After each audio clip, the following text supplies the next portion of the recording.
kynna þig. Hvað segir þið? Aðal Steinn ætlaði að kynna þig. Já, ok. Hann út í bæ. Hann út í bæ. Þannig að ég tók það bara af mér. Já, ok. Það byrjaði að bjóða okkur öll hjartalega velkomin á Þjóðminjasafnið og hádegisfyrirlestur. Þetta hann Ármann okkar Guðmundsson og hann ætlar að fara yfir jarðfundna gripi, nýfundna en forna. Og gjör svo vel. Já, góðan daginn, gaman að sjá okkur öll. Það nú lenska að byrja akkurat klukkan 12. Kannski eru einhverjur að renna í salinn. Ég held við skulum að gefa fólki tækifæri. Það svo leiðast að missa af, sko. Sérstaklega ef maður segir eitthvað skemmtilegt og áhugavert akkurat í byrjun.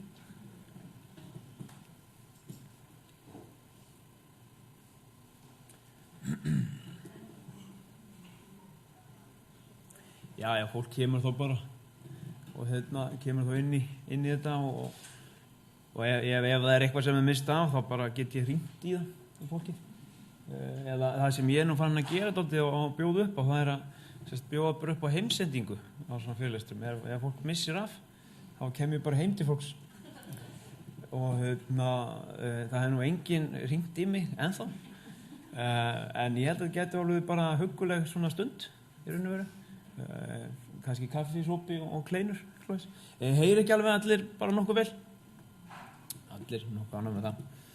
Já, í dag ætla ég að fjalla gripi sem nýlega hafa verið afhentir safninu til varðveislu. Guldu þá einu kortum sé að ræða gripi úr fornleifarannsóknum eða gripi sem almenningur hefur fundið á víðavangi eða við framkvæmdir. Tilgangurinn með þessu öllu saman að gefa ykkur innsýn bak við tjöldin í starfsemi safnsins, svo má segja, með því að fjalla lítillega hvaða jarðfundnu gripir hafa borið safninu síðustu 3 ár og kynna sérstöðu þeirra innan safnsins. Ástæðan fyrir öllu þessu nokkuð einföld, en töluverður fjöldi af jarðfundnum gripum kemur til safnsins ár hvert og fæstir þessar gripa munu verða sýndir að lenda á sýningu. En þó nú erfitt að fullur það er allur gangur á því. Má sjá, ég ætla ekki alveg að fara strax inn í þetta. Fyrirlesturinn hugsað sem tækifæri fyrir safnið að kynna þessa gripi betur fyrir raunverulegum eigendum þessa gripa sem eru við öll saman. Þetta svona eins og ég hugsa að byggja þennan fyrirlestur upp. Að ég mun fyrst svona skilgreina við hvað átt þegar tala jarðfundna gripi og svo hvernig þeir skera sig dálítið frá öðrum gripum safnsins. Öðrulega ætla ég að koma inn á það hvað maður að gera, maður finnur forngrip í jörðu eða á jörðu eða undir sverði. Þriðja lagi, og það svona megin hluti fyrirlestarins, mun ég kynna fyrir ykkur 5 lausafundi og 5 gripi úr fornleifarannsóknum sem nýlega hafa verið skilað inn til safnsins. Já, með nýlega á ég við síðustu 3 ár og ég var dálítið að pæli hvað á ég að setja mörkin. En þetta svona bara slembi úrtak í raun og veru. Gott að miða sig við eitthvað, þannig að síðustu 3 árin var fyrir valinu. Að lokum mun ég kynna stuttlega hvernig hægt að nálgast frekari upplýsingar þessa gripi. Jæja, núna förum við af stað. Áður en lengra haldið vert að svara því við hvað átt með jarðfundnum gripum. Hugsanlega eru nú einhverjir sem átt að sjá því, en þetta dálítið undarleg skipting í raun og veru, en þetta fer nú samt í nafninu við hvað átt. En jarðfundnir gripur eru bara gripir sem fundist af jörðinni. Svo flóknarlega nú ekki. Gildir það einu hvort að sé að ræða gripi úr fornleifarannsóknum eða lausafundi frá almenningi. Jarðfundnir gripir eru þá undirflokkur muna í Þjóðminjasafninu, en margir slíkir flokkar eru til. Það eru ýmis sérsöfn, kirkjugripir, textílar, föt, svo fátt eitt sem eftir ljósmyndir. Og svona til að svara seinni spurningunni var hægt að segja, eru einhver sérstaða við þessum gripum innan safnsins. þá hann var að segja eiginlega ekki og þó samt. Jarðfundagripi gilda sérstök lög eða lagaákvæði og þeir eru ansi frekir á athygli og tíma. En allt þetta munir og gripir í sjálfu sér og þeir eiga vitanlega margt sameiginlegt en samt sem áður viss munur. Þetta svona, þetta ekki endilega einfalt. Jarðfundnir gripir skiptast í svona gróflega 2 meginflokka. Í fyrsta lagi erum við að tala gripi úr leyfisskyldum fornleifarannsóknum og í öðru lagi lausafundir frá almenningi. Töluverður munur á þessum flokkum, en til þess að varpa ljósi á starfsemi safnsins í tengslum við þessa gripaflokka verðum við átt okkur á því að það töluverður munur á þeim og sá munur liggur aðalega í 4 hlutum. Það renna bara tiltölulega snögglega yfir þetta. Ekki pláss fyrir alla? Jú. Verið hjartanlega velkomin. Hérna mynd sem sagt hérna til hægri. Þetta eru sem sagt brýni sem fundust í Þjórsárdal og hérna komu nýlega til okkar. Skemmtilegur gripaflokkur og falleg mynd af þeim mörgum saman. Við byrjum á því svona skemmtilegasta. Það hérna lagaramminn í kringum þetta allt saman. Ég hef nú mjög gaman að þessu en ég ætla nú bara að renna tiltölulega fljótlega yfir þetta. Eins og ég sagði þá þetta hringi mig og svona ef við viljum fá að vita meira þennan hluta. En þess að lagaramminn í tengslu við þessa flokka varðandi gripi og fornleifarannsóknum gilda ákveðin lagaákvæði og reglur. Aðallega fjalla þau ákveðum hvernig ber að afhenda gripi til safnsins. Það verður að vera gert með ákveðin hætti til að tryggja aðgengi að gögnunum í framtíðinni. Og svo þetta með sem sagt lausafundina, að það eru sem sagt í menningarminnilögunum eru sem sagt allavega 2 greinar sem fjalla lausafundi og þetta náttúrulega hægt að það náttúrulega hægt að skemmta sig yfir að lesa þessi menningarminnilög bara á svona síðkvöldum en ég með sem sagt 2 greinar sem ég ætla að fara yfir. Það eru sem sagt fund forngripa og það eru 27. greinin að þegar forngripar finnast á að láta Minjastofnun vita. Minjastofnun Íslands. Það óheimilt að hagga við fundinum eða fjarlæga lausa hluti úr honum nema brýna nauðsyn beri til. Og svo það stofnunin, Minjastofnun sem ákveður hvort frekar rannsóknar þörf á vettvangi. Og svo þetta að allir gripir sem grein þessi fjallar eru eign ríkisins. Þeir skulu afhenda Þjóðminjasafn Íslands eins fljótt og auðið er. Svo sem sagt næsta grein, þannig að þá nú fjallað greiðslur fyrir forngripafund. Og ég nú ekki vitað til þetta, ég nú reynt af þetta, en það nú samt gott að hafa þetta ef að finnast gripir úr eðalmálmum eða eitthvað svoleiðis. Þá á viðkomandi rétt úr greiðslu úr ríkissjóði vegna útgjalda sem hann hefur haft vegna fundarins. Svo þarna líka sem sagt snerta þetta lög Þjóðminjasafns Íslands á 2011 og lög útflutning menningarverðmæta. Sem sagt það má ekki flytja þessa gripi út nema með leyfi Minjastofnunar og svo þessar reglur sem hafa þetta yndislega fallega nafn og langa reglur veitingu leyfa til fornleifarannsóknum sem hafa jarðfræðileg í för með sér. Langt nafn en reglurnar koma inn á hvernig beri að skila gripum úr fornleifarannsóknum til okkar. Umsýsla safnsins í tengslum við jarðfundagripi nokkuð frábrugðin frá öðrum gripum safnsins. Munurinn felst aðalega í þessum gripum úr fornleifarannsóknum en nokkur svona stjórnsýsla í fólkinu móttöku slíkra gripa þar sem sérstök lög og reglur fjalla þetta. Þegar leyfasafi afhendir safninu gripi úr fornleifarannsókn fara margir verkferlar í gangi hjá okkur. Kvittar fyrir afhendingunni svo báðir aðeins geta fullvissu sig það að þetta hefur farið fram og það þarf að stemma gögnin af og hvort það stemmi við fundarskrár rannsóknarinnar. Það þarf að meta ástand gripanna en efni sem hefur legið í jörðinni langan tíma þurfa oft á nokkrum meðöldum að halda áður en að þeir fara í geymslur. Svo þessi gripir skráðir í sarp og komið fyrir á réttum stað í réttir í geymslu, mjög mikilvægt. Svo eru skrifuð skýrsla öll þessi skil og send til Minjastofnunar, enda fer er Minjastofnun er leyfisveitandi og eftirlitsaðili í þessum málum. Þannig að við vinnum auðvitað mjög náið saman með þeim.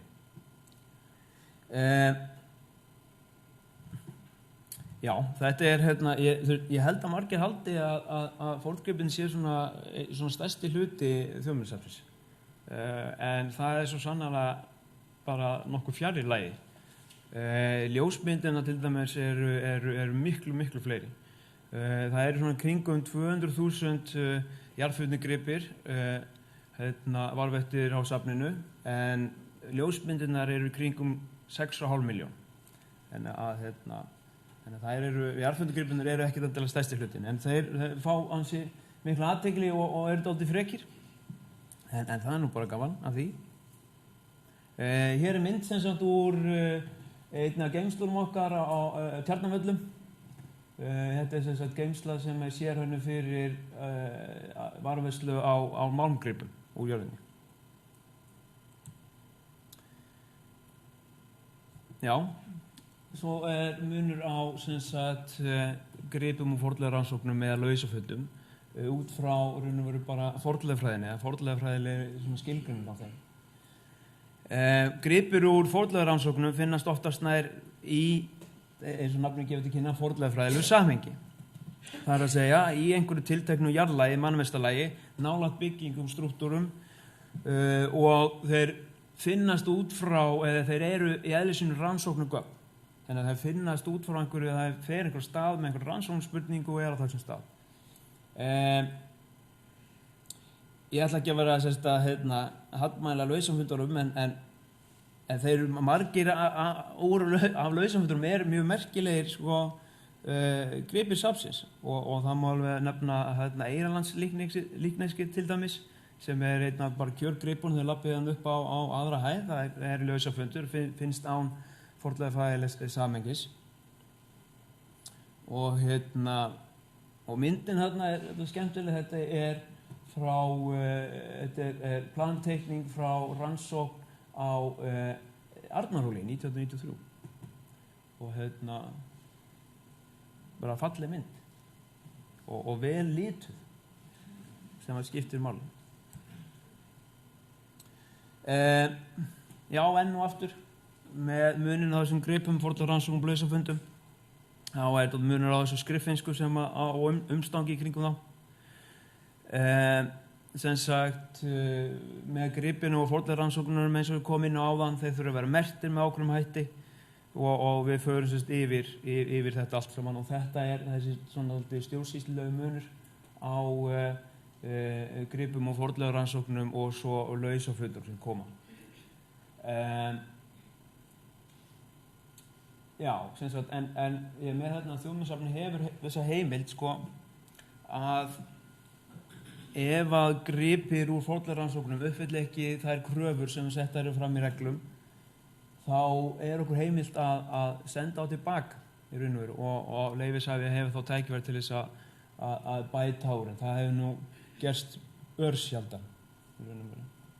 En allar þessar reglur gildi ekki lausafund. Það er bara komið til með okkar, þessa fundi til okkar, og við metum aldurinn og þetta og svo tekið við. Já, hvað maður að gera með að finna forngrip á viðfangi í jörðinni? Mér finnst að við fáum þessu spurningu nokkuð oft.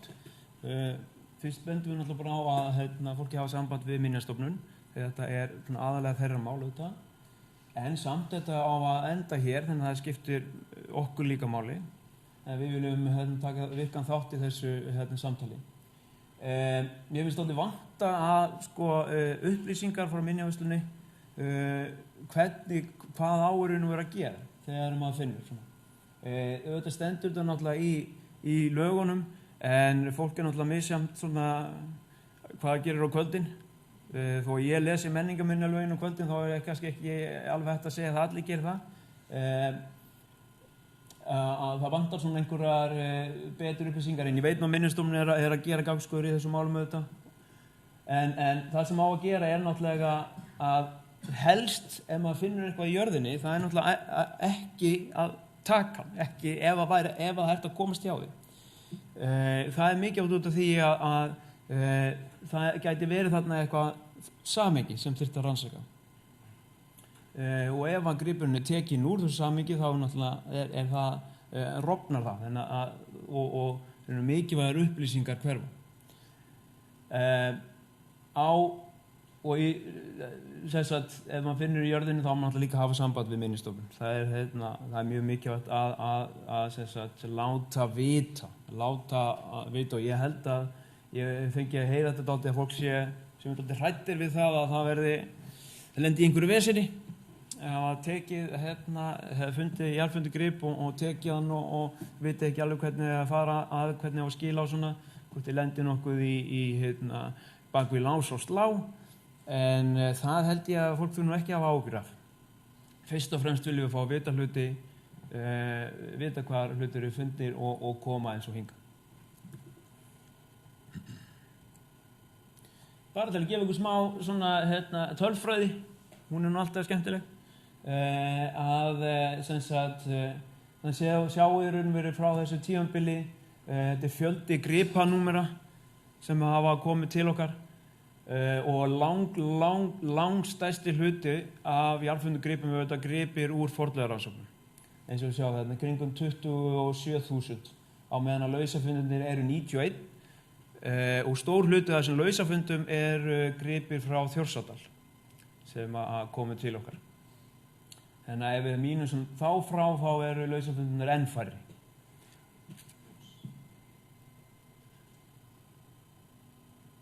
En þessi tala varðandi fornleifarannsóknirnar og gripanúmerin þar, að þetta úr 79 skráðum rannsóknum og til að setja aðeins svona töluna í samhengi, þá heildar safn jarðfundinna gripa í svona í kringum 40.000 gripanúmer áður en að þetta kom til. 40 til 50.000. Þannig að það búið að bætast nálega svakalega mikið við. Og svo líka ekki þessari tölu mjög stór rannsókn á Hólum í Hjaltadal sem svona kringum 80.000 gripanúmer, þannig að það búið að bætast rosalega mikið við í þetta mengi. En það bara gott að blessa, meira data bara, við erum bara glaðari og brosum breytt yfir því. En núna kemur aðal málinu. Þetta var bara svona formáli. Hafið ekki bara langan tíma? Þetta bara korterlið, þannig að það nóg eftir. Ég ætla að fara yfir 5 lausafundi sem komið frá almenningi til okkar síðust 3 árum og 5 gripi og fornleifarannsóknum. Þetta náttúrulega bara algjört slempi úrval. Þetta ekki eitthvað sem að, hvað get ég sagt? Valdi lausafundina, valdi dálítið þá gripi, úr báðum flokkum raunveru, bara valdi dálítið gripi sem ég hef dálítið gaman af. Og ég ætla að vona að ykkur finnist þetta líka skemmtilegt. En við skulum byrja. Okkur ekkert að vanbúna. Fyrsti gripurinn sem ég ætla að kynna fyrir ykkur þessi fagri steingripur.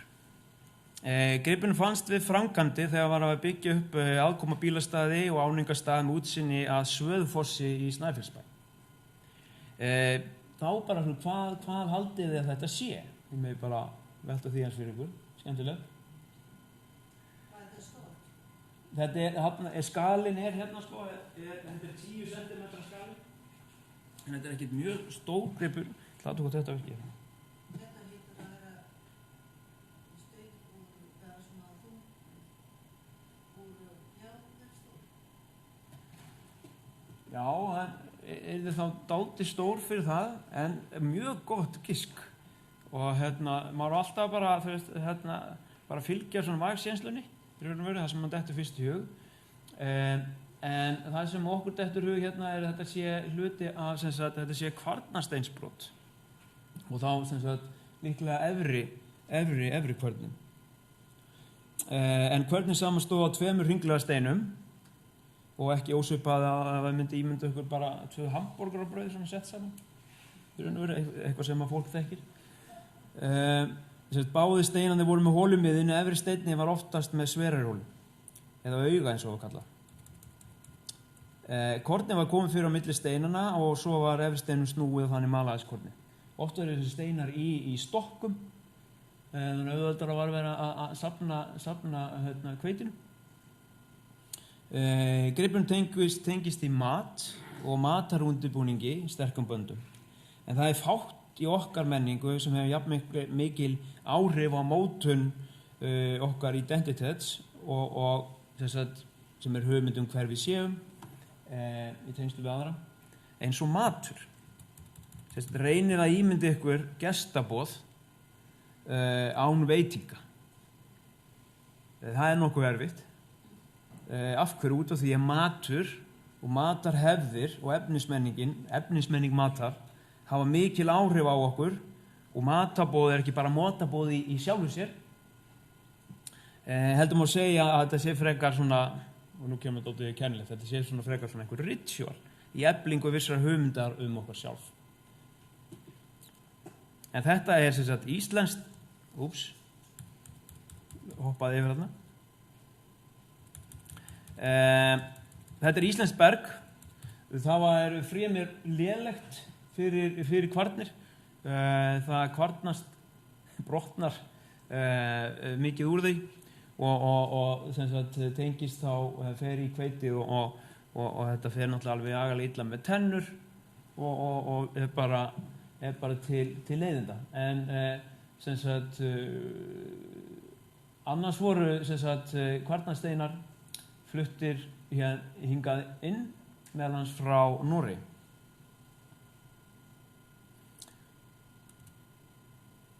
En þetta er mjög skemmtileg steinn. Ég var reyndar að kíkja bara á hann aftur aðeins í dag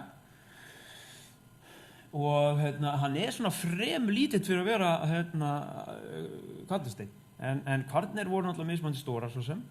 Þetta gæti verið einu svona pæling hvort það gæti verið sleggja, fiskisleggja, en þá augað passar ekki alveg við það og stærðin ekki heldur. En kannski einhver dýrasteinn eða eitthvað svoleiðis, vorum velta því fyrir okkur. En allavega enn sem stendur þá er þetta kvarnasteinsbrot, þangað til annað kemur í ljós. Já, fallegur gripur. Bóndinn á Vaði Skriddal fann næsta grip vegna vinnu við skúr á bænum, en öxin kom upp úr jarðveginu þar. Minjavörður kom svo eitthvað seinna á staðinn og ábúendur sýndu hvar öxin fannst. Hnit var tekið á þeim stað. Magnaðagripur, eins og segi, hreint út sagt, nánast heill nema að vera skildi örliti brot af egginni. Öxin líklegast ekki mjög forn, þó erfitt að fullyrða það. Axir varir nefnilega töluvert og mismunandi týpur eru til af þeim. Þó eru axir víkingaldar frábrugðnar þeim sem yngri eru öllu jafna. Eggin á þeim var minni, augað það sem skaftið gengur í gegn öðruvísi og oft voru lauf á augunum beggja vegna. Þetta er að halda skaftinu. Ég hallast fremur að því að þessi sé frá miðöldum eða semst yngri. Hugsanlega er þetta smíðaxi. En axir náttúrulega voru notaðar við ýmislegt, en það er ekki bara hægt að nota til þess að drepa hana fólk, heldur líka það að smíða úr tré og öðru slíku. Þannig að það er hægt að nota axir við ýmislegt. En það er mismunandi hvernig þetta axirnir voru búnar til. Þeir eru oftast búnar til úr tveimur aðskiptum hlutum. Eggin var ofti úr hertu, kolbersíku járni eða stáli og á restin var úr öðru broti. Þannig að skafti var svona flett saman svona, og eggin svo skeitt á með sérstakir aðferð. En axir voru nokkuð algeng vopn á 9. og 10. öld til landi, töluvert algengar en sverðin til dæmis, ef við miðum út frá því sem fundist hefur hingað til. En 20 sverð, víkingaldarsverð þekkt hér frá þessum tíma. 105 spjót, það hefur bæst við sverðindóti og núna bara á á nýlunum árum. En 105 spjót eru þekkt og 81 öxir. En öxir eru náttúrulega töluvert einfaldari smíðum heldur en sverð til dæmis. En þetta allavega segir okkur að öxir og spjót voru töluvert algengari hér á landi en sverð til dæmis á þessum tíma. Næsti gripur, sannkallað dýrgripur, gripur sem fannst á Bergólfsstöðum í Þjórsárdal. Fólkið sem fann hann kom honum í hendur á fornleifafræðingi sem var við störf í Þjórsárdal við rannsóknir árið 2019. Og hún meira að segja hérna í salnum. Halló, Ragnheiður. Þú stoppa mig ef ég fann með einhverja bölva vitleysu. Já, sem sagt rannsóknir þarna árið 2019 meðal þess að tengst nýtt bæjarstæði sem fannst þar og hefur fengið nafnið Bergstaðir eftir bóndanum sem býr þarna á jörðinni. Mjög mikilvægt að fá þennan grip inn enda frá svæði sem rannsóknir hafa verið stundað mjög lengi en Þjórsárdalur má með sanni kalla að vagga íslenskrar fornleifafræði. Hvað er þetta fyrir nokkuð? Fyrst að maður hefur hvort að sé skreyttur döggskór eða sproti af belti úr bronsi. Hann er svona frekar lítið fyrir döggskó að vera og döggskónir eru oft mjög vel skreyttir hérna á endanum og oft þá í svona klassískri víkingaldarskreytingu, jallang eða borðstíl. En hvað er þess að döggskór? Döggskór voru settir á tanna og sverðslíðrum en slíðrin sjálf voru oftast úr tré en táin úr leðri. Bæði var þetta gert í skrauts og hlífðar. Ef þetta er döggskór sem eru gæti alveg verið þó að það sé líklegt að það geti líka verið sprotið belti þá er þetta mjög fágætu fundur því aðeins 6 döggskór eru þekktar á Íslandi allavega sem hefur komið inn til safnsins.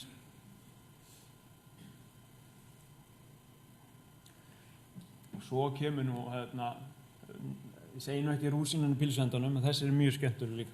Það er náttúrulega, má ekki gera upp á milli gripana sinna en þetta er mjög skemmtur gripur. Algjört yndi, frábært dæmi grip sem að fljótt og litið virðist vera fremur óspennandi en ef við rýnt á bak við tjöldin leynist mjög áhugaverð saga magnaðan tíma og merkilegan stað.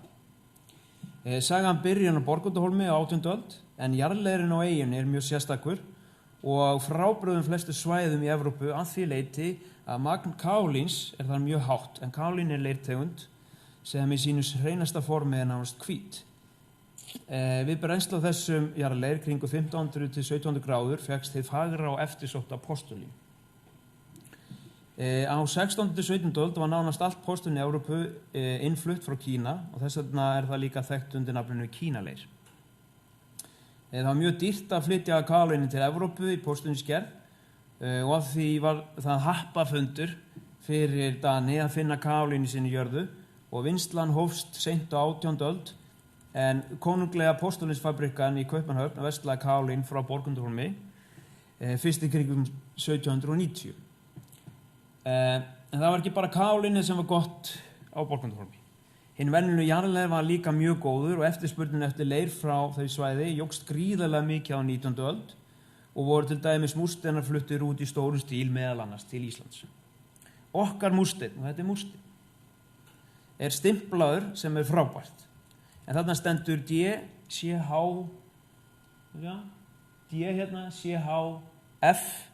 og 3. En það stendur fyrir dansk Schamottstenfabrik. Það var kannski með aðeins pínu svona norskum hreim, ekki pínu dönskum. En það er út af því ég er búin að vinna þessum Nóri, þið afsækja það. Já, en þeir samkvæmt heimildum þá hófu þeir starfsemi, þessi fabrika, hóf starfsemi þarna 1890. Árið 1913 sameinuðust verksmiðjan á svæðinu og 9 stimplar komu til sögunar. Þá vitum við að múrsteinninn hinn fagri hefur verið brenndur á tímanum 1890 til 1913. Á þeim tíma hefur hann komið til Íslands og vegna einhvers endað í bakgarði í Garðabæ og finnst þar árið 2004 þegar verið að taka garðin í gegn. Og svo var hann skilað til safnsins á þessu ári. Nú hann kominn hérna á Þjóðminjasafnið vegna árverkni Finnadans.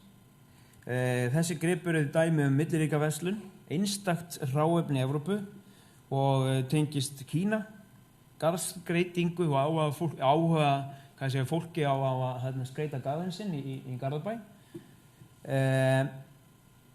Og svo var náttúrulega hægt að gera endalaust margar skemmtilegar rannsóknir á þessum múrstein. Það var hægt að gera snefilefnagreiningu hérna á Leirnum. En hann bara hjá okkur og bíður þess að vera rannsakaður frekar.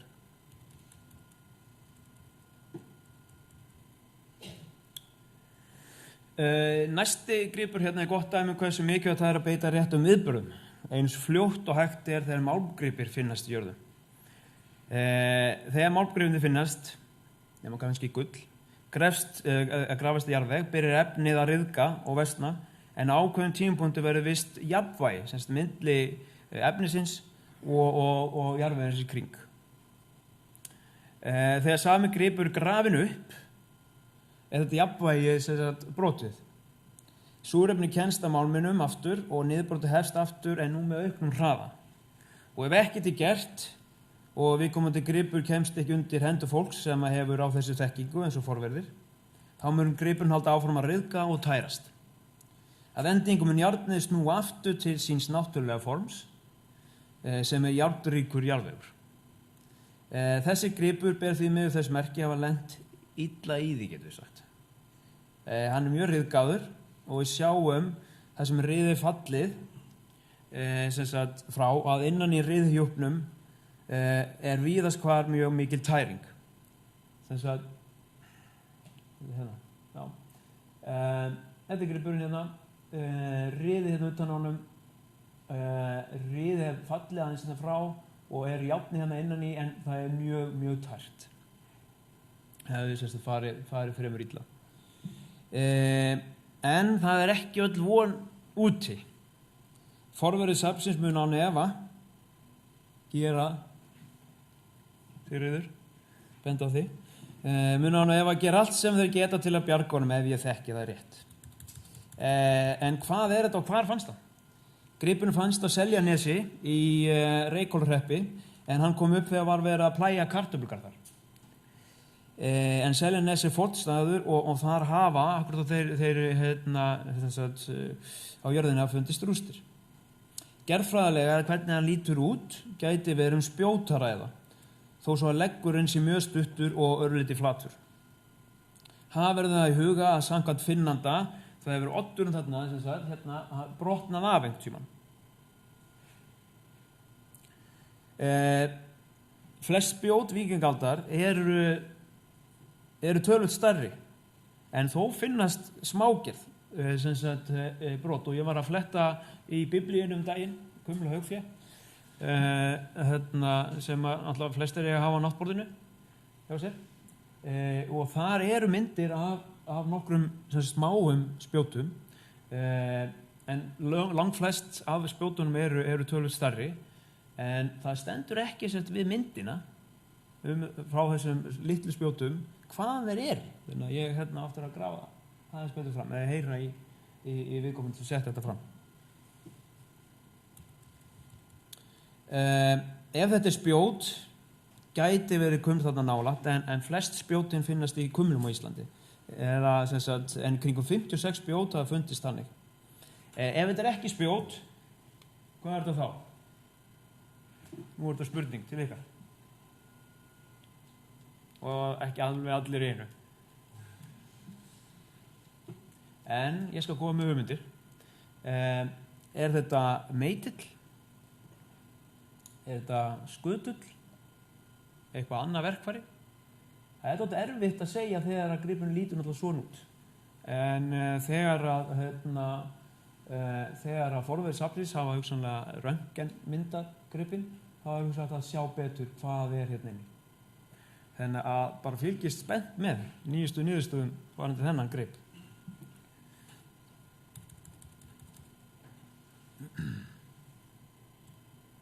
Þá erum við komin í gripi úr fornleifarannsóknum. Áður en yngri haldið þá vil ég þakka þeim leyfishöfum sem að veittu með leyfi til þess að birta myndir frá sínum rannsóknum sem eru enn í gildi, en þeir hafa fyrsta útgjöfurétt á þessum gripum. Og er mjög ánægð með það. Takk fyrir það. Þið viti hver þið eruð. Nú færum við okkur yfir gripi sem fundist það í fornleifarannsóknum og hefur verið skilað til safnsins á síðustu 3 árum.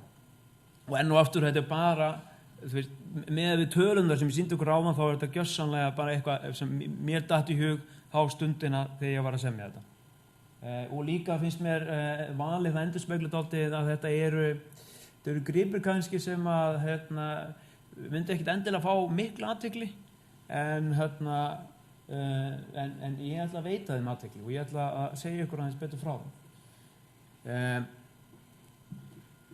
Gripurinn sem við höfum hérna fyrir marga sakir merkilegur. Hann fannst í Skarðsseli eða Gamlasel við Landsveit við fornleifarannsóknir árið 2016 á vegum fornleifafræðistofunnar undir stjórn Bjarna F. Einarssonar. Það sem gerir gripinn merkilegan í mínum huga er efnið, aldurgripsins og notkun hans. Gripurinn er samansettur úr gleri hérna, járnvír, og svo er og þráð sem er hérna inni.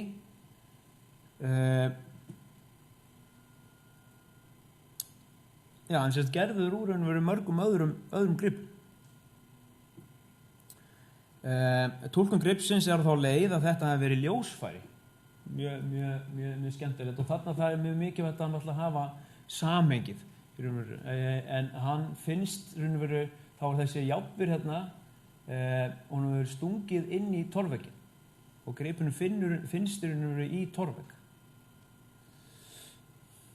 og þá hefur verið einhver eldsneyti og kveikt á þessum þræði. Hann hefur vantilega staðið hans út náttúrulega, og þannig verið ljósfæri og svona bara vísir af nútíma ljósaperu sem er dálítið skemmtilegt.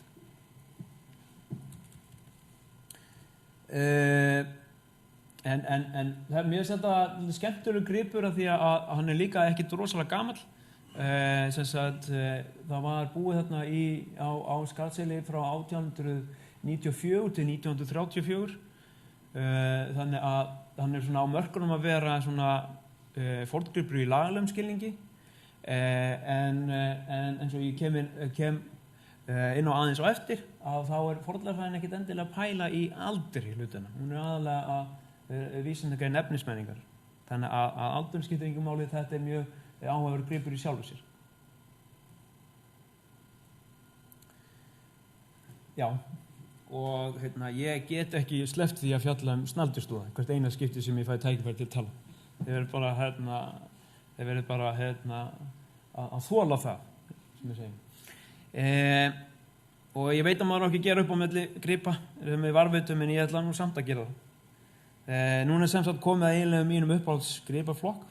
Það var hægt að tala endalaust þessa frábæru gripi og alltaf að finna eitthvað nýtt að tala og aldrei fara á leið á viðfangsefninu. Ég sendi þið bara tölvupósti. Já, bara fyrirlust. Takk fyrir komuna. En þetta eru vitilega snældusnúðar, eins og hann segja. En hvað eru snældusnúðar? Í mjög stuttu máli eru þeir gripir sem eru afar mikilvægir við tófinu, við að spinna þráð úr lopa. Snældusnúðun er þá settur á snælduna eða snælduhalan, og bæði þingi snælduna býr til miðflóttur afl, þannig að hægt er að búa til þráð úr tilteknu efni, ull þá hér á Íslandi. Af hverju eru þeir svona frábærir? Já, hvað á maður nú eiginlega að byrja þegar maður spyr sjálfan sig svona spurninga? Þeir láta lítið fyrir sig fara, líta út fyrir að vera einfaldir og litlir, en þekkingin bak við smíðin og notkunina er á pari við að koma manneskju til tungsins. Klárlega eitt af mestu uppfinningum mannsins. Án hans hefðu ekki náð að sigla yfir heimsins höf og kanna ókunnar slóðir. Þar sem snældusnúðun gegndi lykilhlutverki meðal hans í seglgerð, að minnsta kosti víkingaldar. Þessi tiltekni snældusnúður fannst á Hofsstöðum í Mývatnssveit. og ægifagur og hann úr Klebergi sem er innfluttur steinn, hugsanlega frá Grænlandi eða frá Noregi. Næsti gripur. Þetta annað dæmið magnagrip. Fannst við rannsóknir þeirra frá Fiskisenter í Boston og byggðasafn Skagafjarðar á búsetumynstri í Skagafirði. Fannst árið 2017 og bæði sem heitir Vasskot. Hann fannst sem sagt í prufuskurði í Öskuhaug og hann fannst undir gjósku sem hefur aldursgreind 980, þannig að hann allavega eldri en það. Gripurinn er ekki stór en það er efnið og stílbreyðin sem gera hann að gripa á dýrgrip. Þetta er væntanlega dýrabein, líklega tönn eða horn, en frekari greininga er náttúrulega þörf til þess að skera úr það. Þetta er líklegast verið hluti af pinna til að halda saman fatnaði. Stílbreyðin eru sérstök og ég man ekki fljótu bragði eftir alveg eins svona grip í safninu, en var svo bent á það að það fannst mér svipað sem gripur í Sveiakoti í Mývatnssveit. Þó ekki alveg eins en svipaður. En hann á eftir að koma inn á safnið. En þarna má sjá prófíl einhvers konar skepnu, auga, eyra, hér. Svo eru tennur hér og hugsanlega er þetta einhvers konar tunga. En sá sem að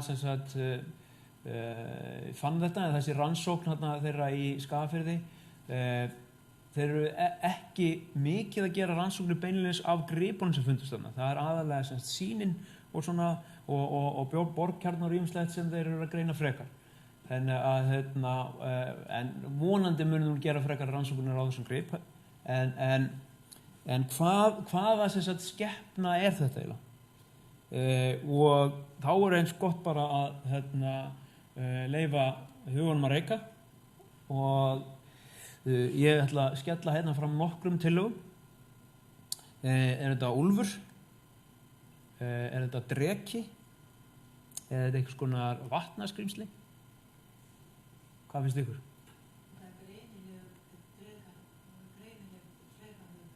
Greinilegt drekahöfuð. Já. Drekarnir eru náttúrulega mismunandi. Þetta gæti verið, ég er ekki að segja að það gæti ekki verið drekahöfuð, því að ég veit það ekki, 100%. En sem sagt, gripurinn sem fannst í Sveiakoti, ég held að það hefði verið talað um að það gæti verið að það sé goltur. Ég minnir það. En mér finnst þetta að vera dálítið svona meira eins og úlfur en það er kannski bara svona mitt úlfarblæti, ég veit það ekki. Það er engir úlfar hér. Já, en hugmyndin og svona af úlfum þeir náttúrulega, og þekkingin kemur með fólkin sem að kominga. Þannig að hver veit. En þið sjáu að hann er brotinn hérna. Því miður. En það er nú varla hægt að gleyma þeim gripum sem snúast nautnir eða jafnvel syndir. Og þessi gripur tengist þeim í því. En allt er þetta náttúrulega relatíft hvað með flokka að nautnir og syndir. En þetta er hluti af krítapípu sem hefur verið faglega skreytt, en krítapípur voru það jafnan, nokkuð skreyttar, en auðvitað er líka til krítapípur sem eru það ekki. En kannski fremur sjálfsögðu séu svona mikið skreyttar, eða svona mikið steyptar, akkurat svona. Áður lengri haldið er vert að koma því að krítapípur voru notað til þess að reykja tóbak, ef þið vissu það ekki, fáið að vita það núna. Gripurinn samanstendur til einföldunar af 3 mjög mikilvægum hlutum. Kongi, þar sem tóbakinu var tróðið í, legg hérna sem tengir kónginn og svo er það sem sagt munnstykki sem ég sé nú ekki á þessu mynd. En gripurinn fannst við fornleifarannsóknir á Þingeyrum árið 2018 og undir stjórn Steinunnar Kristjánsdóttur og þetta er mjög skemmtilegur gripur og þarnast frekar rannsókn og án efa mun hann fá töluverða athygli. En sem sagt hvað sjáum við hérna? Þetta er sem sagt steypt vantarlega mannshöfuð og viðkomandi nú skeggjaður, það nú fallegt og skemmtilegt.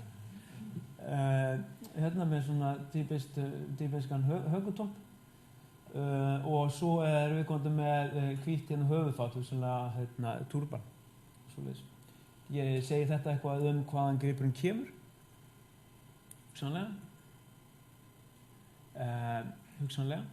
En það þarf að rannsaka hann frekar. Steinunn, viltu bæta ykkur við? Þetta er fínt, já. Já, það er bara svo yndist þetta fyrst þú ert í salnum. En svo nú þessi gripur. Þetta er síðast en ekki síst, það brjóstahaldari sem fannst við rannsóknir Fornleifastofnunar Íslands í Hafnarstræti 16 Reykjavík árið 2001 undir stjórn Garðars Guðmundssonar og Ragnars Edvardssonar. Er að ræða brjóstahaldara í upprunalegi pakningu en á umbúðunum sjálfum stendur Charmlift Brasiers. Já, afsakið enn og aftur óaðfinnanlegu frönsku. En samkvæmt merkingunum á honum sjálfum sem sagt 38C og þetta lítur nú að vera eitthvað varðandi skálastærð þó að þetta sé ekki alveg svona mín endilega. Hann er búinn til í Hong Kong en hvað er að hann eiginlega gera hérna á þessum lista í þessum fyrirlisti? Er þetta eitthvað merkilegur gripur? Er þetta ekki alltaf ungur gripur? Það er raunverulega hægt að svara þessu spurningu mjög fljótlega. Gripurinn er í eðli sínu fornleifafræðilegur gripur en aldur hans skiptir þar litlu máli. En fornleifafræðin er fyrst og fremst eins og komin áðan, rannsóknargrein efnismenningar þar sem aldur skiptir ekki höfuðmáli. Reyndar er það svo að gripurinn er nefnilega kandidat fyrir nýjar áherslur innan íslenskrar fornleifafræði en það er að rannsaka efnismenningu hins nýliðna. Og þar stöndum við íslenskir fornleifafræðingar nokkuð framalega sem dæmi að nefna rannsóknir Gavins Lukas og við Háskóla Íslands og Þóru Pétursdóttur í Tromsö. Hann er líka boðberinn nýrra tíma innan efnismenningarnar en fyrsti nútíma brjóstahaldarinn er eignaður Mary Phelps Jacobs árið 1914 en þessi er væntanlega eitthvað yngri en hversu mikið er erfitt að segja. En mannvistarlagið sem hann fannst í tengslum sem hann fannst í er sem sagt hreyft malalag þarna í Hafnarstrætinu.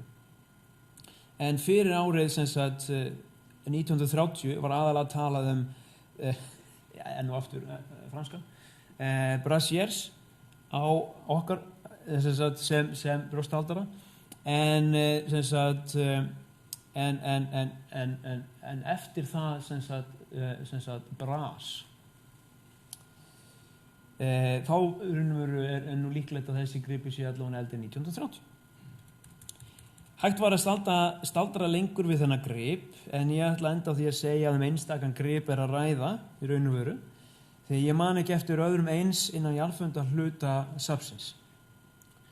Ég ætla allavega að þetta síðasti gripurinn sem ég ætla að fjalla og ég ætla að vona að eftir þessa stuttu yfirferð þá hafið við fengið að sjá að það fornlega gripir, jarðfundu gripir getur verið alls konar. Þannig að þó okkur sé tamt að hugsa að þetta sé nú aðalega eitthvað sem er tiltölulega flashy, sverð og dýrgripir aðrir, skraut, þá er þetta auðvitað alls konar sem er að finna. Mestmegnis náttúrulega bara svona hefðbundir og venjulegir gripir. Og hvað er þetta að nálgast upplýsingar þessu gripi og þá er náttúrulega ekki hægt að